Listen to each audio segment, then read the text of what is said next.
Welcome back to What Arty Noobs with General Disturbance. This is a VK3002D. It's a Tier 7 German medium tank.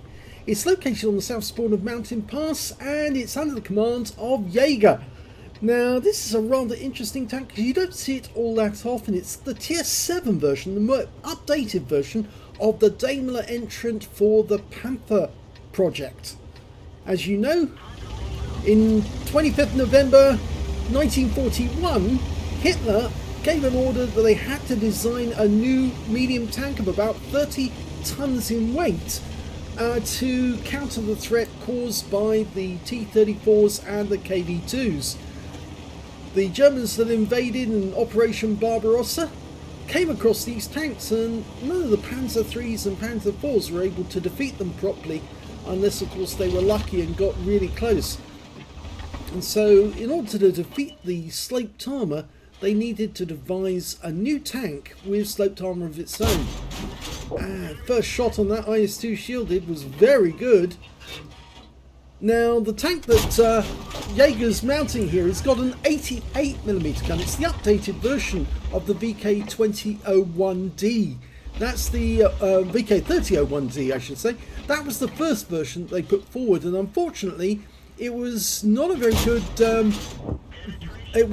good prototype, because unfortunately it was basically a copy of the T-34, and well, the Wehrmacht thought that if they were actually to manufacture those, there'd be considerable confusion, and a lot of German tanks might actually be attacked and taken out by their own people, because they'd misidentify it as a T-34 when in actual fact it was a German tank. So that's why in many ways the VK actually looks very much like a T-34. It's got the turret up front, heavily sloped armour, a rear that extends quite a long way, but this one has got an 88mm gun, as I was pointing out. It's capable of doing 220 alpha, penetrating 145mm of armour, and with the APCR it goes up to 194, and it's also got HE rounds rather. They'll do 270 with penetration of 44mm. It's a very mobile tank, and basically it's also fairly cheap on both ammo and repair. But this is the updated version of the tank that failed, and it failed directly because it looked too much like the T-34. They were trying to copy the T-34 too much. Now the actual winner of the competition for the Panther was MAN. They were actually producing their own version, which was the VK3002M, and that was the version which was eventually accepted, with a 75mm gun, and eventually morphed into the Panther, the Panzerkampfwagen 5. He's trying to take on the Scorpion there. That tank's got no armour at all, and yeah, you can see he got a well, it's not a green mark, but there he's got a green mark there, and yes, it hits the hitbox, and 202, which is a low roll.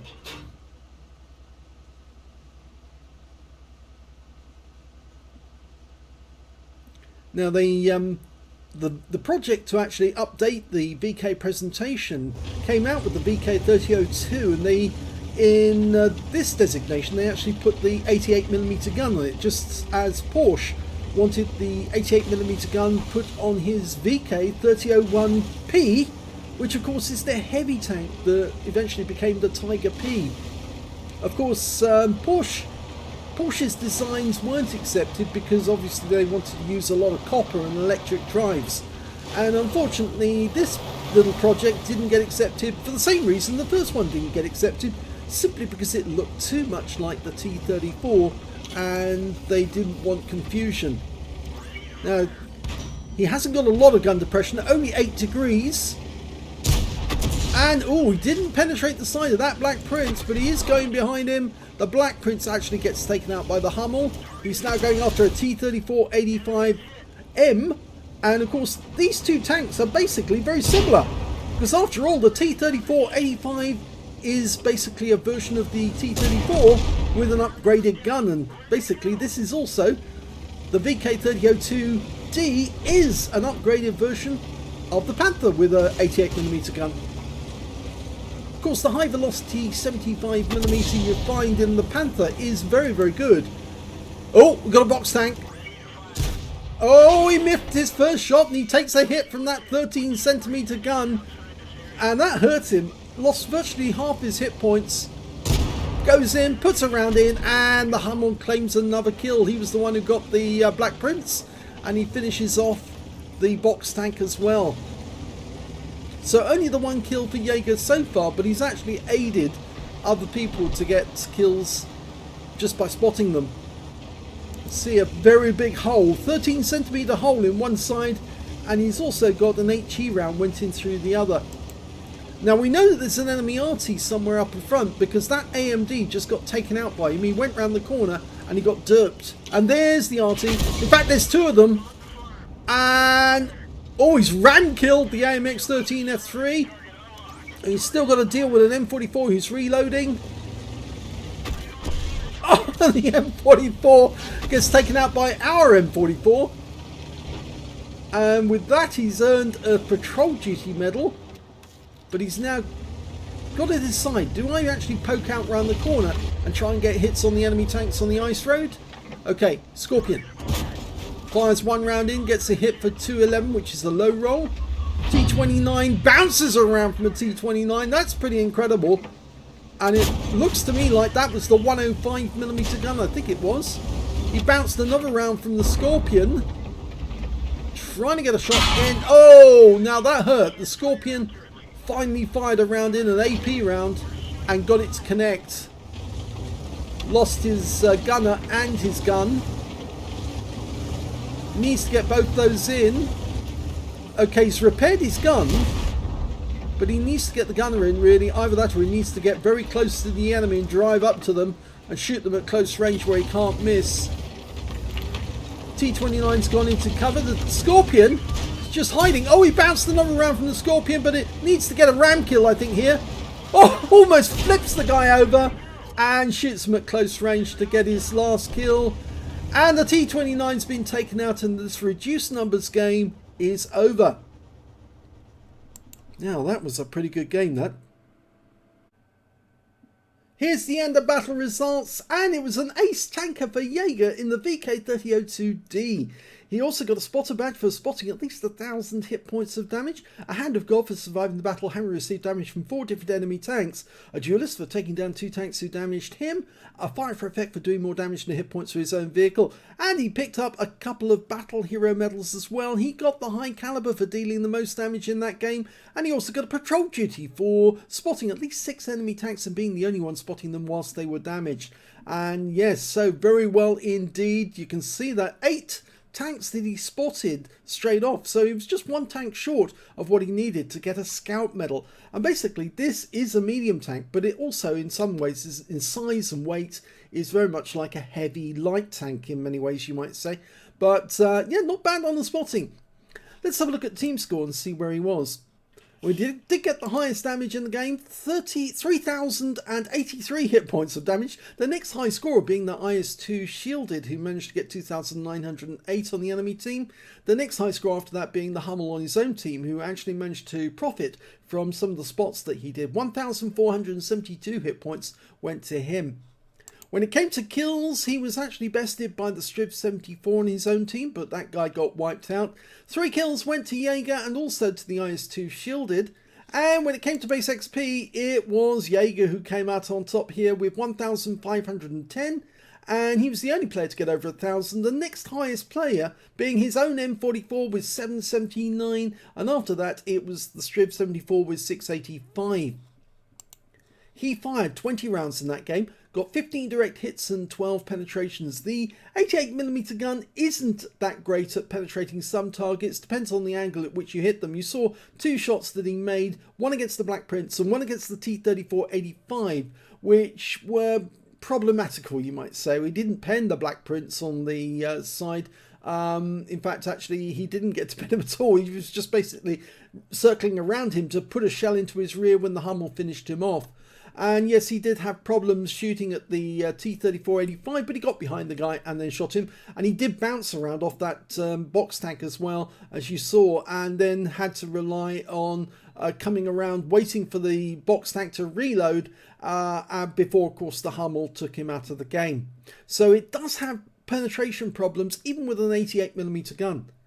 He did 3,083 hit points of damage, of which 648 were at more than 300 meters. He received 8 hits from the enemy and 2 penetrations, 4 non-penetrations. We're very lucky here. And 4 hits by way of splash damage. And, well, very lucky in the sense that this tank doesn't have great armor. In fact, it only has 120mm on the front of the turret, 80 on the frontal armor. Of course, that's the heavily sloped armor. And then it's fairly thin armor on the sides and the rear. So obviously he was lucky that sometimes the enemy was shooting into his side and that they didn't do more damage. Of course, that box tank did a huge amount of damage because he was side on at the time that he got hit by that 13cm shell. He spotted 8 enemy tanks. As I said, he was just one short of getting another medal for the Scout Medal. 7 enemy vehicles were damaged, 3 were killed, and he got 1,805 hit points of spotting assist in that game. Yes, he was very useful as a spotter. 37,245 credits from the actual game, 80,000 from personal missions payout, and because he used standard ammo throughout that game, he didn't even need to dip into the premium rounds, although he did have problems with penetration. 124,585 credits profit. 1,510 XP, 9,060 from personal missions payout, and 11,325 experience points altogether. So the VK3002D is one of those tanks which is rather overlooked, and I think it's overlooked because, of course, it was a failure. The MAN version, which went on to produce the Panther, was much more like the Panther in many ways. In fact, the 3002M is actually very like the Poodle and the Baguette Panther and all the other versions of Panther you see in the game, whereas the true Panther is actually a lot more hit points, a lot better overall, better DPM, better gun, everything. So the VK3002D tends to be overlooked because it's a bit of a evolutionary dead end. After this version of the prototype, Daimler-Benz gave up and they didn't carry on. Of course, they had plenty of work on their hands anyway. This was just part of the competition to manufacture the Panther, and it just didn't complete. It didn't work. And probably the Wehrmacht were probably correct not to actually carry on with this version because it was so much like the T-34. It might have been confusing for both sides. If the Germans had seen something like this on the battlefield, they might have shot at it thinking it was a T-34, and if the Russians had seen it, they might not have shot at it because they might have thought it was a T-34 as well, and that might have been fatal for them. So yes, it would have caused confusion. In fact, that's one of the reasons why some nations do not actually copy their enemy directly, because for fear that it will actually cause misidentification further on down the line. But we have seen that happen regarding other projects on other between other nations since then. Obviously, the Russians like to copy a lot of the products that the Americans made, and the Chinese are, well, they're well known for copying other people and manufacturing inferior versions of other people's products. You only have to go to China to see how many what looks like BMW X5s running around, when in actual fact they're a Chinese version which won't last half as long, or in fact a fraction of the time that the BMWs would last, simply because they're not made as well. So copying has actually happened by other nations, but it's not always a good idea, it's not always practical, and it can lead to problems further on down the line. I hope you enjoyed that replay and my little bit of history about copying, and I think you might say it's copyright infraction. Obviously we've had a bit of that on our channel as well, but actually at the time I thought that other content creators were using our replays to make their own version of the same game. But in actual fact, it's perfectly okay for other people to copy, and I now realise that. I've got no problem with people copying on that basis now. Obviously, it helps if they do come up with their own original work, but if they want to copy, by all means, go ahead and do so. I hope you enjoyed this replay. If you did, please give this video a like. Do subscribe to our channel. Leave a little comment down below because it feeds the algorithm.